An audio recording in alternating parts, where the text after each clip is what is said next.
আজ বানাবো রুই মাছের ঝাল। তো প্রথমেই আমরা হলুদ আর নুন দিয়ে মাছটাকে মেখে নিচ্ছি। কেটে নিয়েছি পেঁয়াজ, আলু, আদা থেতো করে রাখা, গোটা রসুন, কিছু লঙ্কা আর একটি টমেটো। এতে তেল গরম করে মাছগুলোকে এপিট ওপিট করে লাল লাল করে ভাজবো।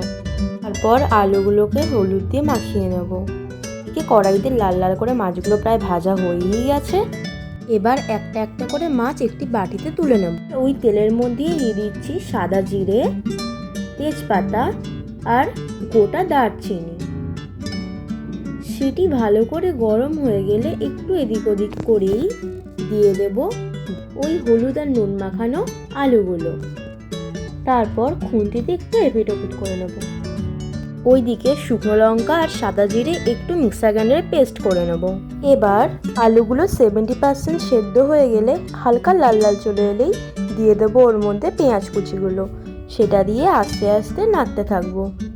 তখন ওই মিক্সার গ্রাইন্ডারে আমি আদা রসুনটাও দিয়ে দিয়েছিলাম, দিয়ে পেস্টটা একসাথেই বানিয়ে নিয়েছিলাম।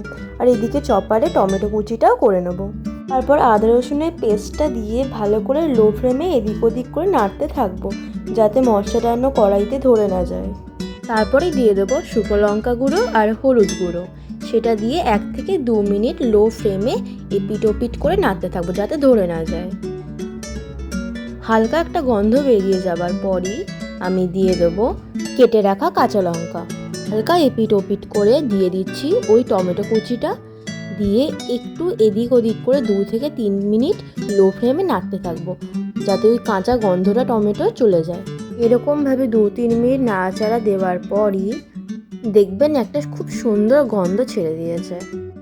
তারপর দিয়ে দেবো পরিমাণ মতো নুন, দিয়ে ভালোভাবে মিক্সড করতে থাকবো। তারপর হালকা উষ্ণ গরম জল পরিমাণ মতন ঢেলে দেবো। এরকমভাবেই লো ফ্লেমে চাপা দিয়ে 7-8 মিনিট মতন ফোটাবো। তারপর ধনেপাতা কুচি করে নেবো। ওইদিকে গামাখা গামাখা হয়ে এসছে আলু আর পেঁয়াজটা, খুব সুন্দর গন্ধ বেরিয়ে গেছে। এবার আমি ধনেপাতা কুচি দিয়ে 1-2 মিনিট মতন আরও এপিট ওপিট করে নেবো।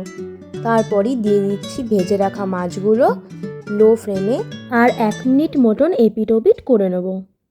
আর এরকমভাবেই তৈরি হয়ে গেল আজকের মেনু রুই মাছের ঝাল।